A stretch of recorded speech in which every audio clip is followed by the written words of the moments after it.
po sa Detect TV mga kalods.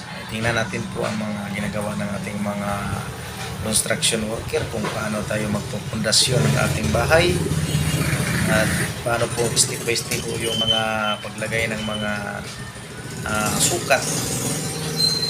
Tingnan po natin ang kanilang mga ginagawa ay related po pa rin ito sa ating construction, sa ating paggawa ng bahay, lalo na sa mga glass and aluminum. Kasama na rin ito. Tingnan natin po mga ginagawa ng ating mga kapatid.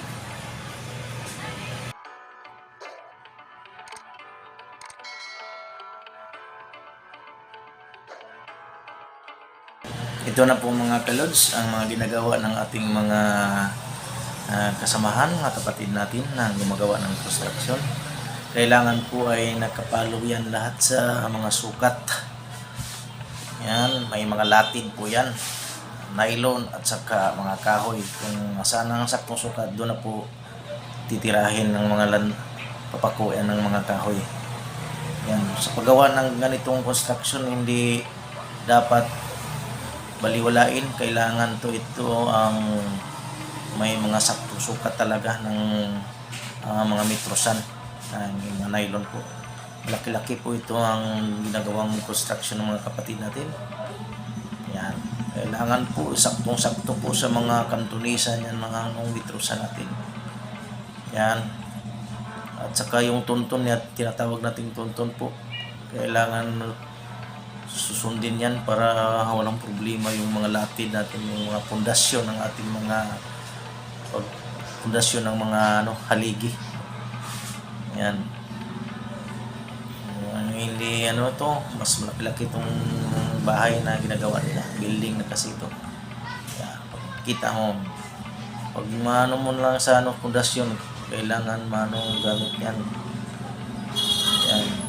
O yan, sa pagbuhos, kita natin pundasyon sa pagbuhos at saka yan, medyo malaki-laki na bahay ito mga kalods. Yun, kita natin yung pagpupundasyon ng mga haligi.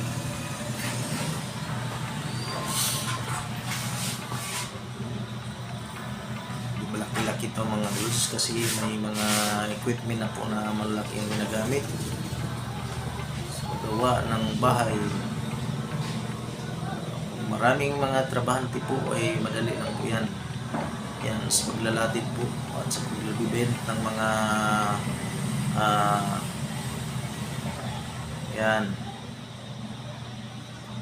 halo po.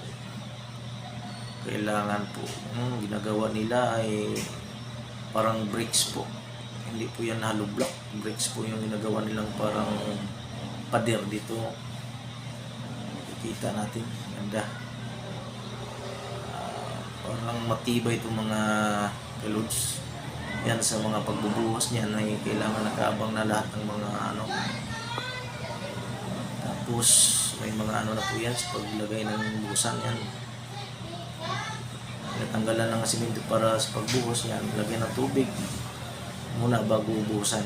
Ito po, yan, ganda.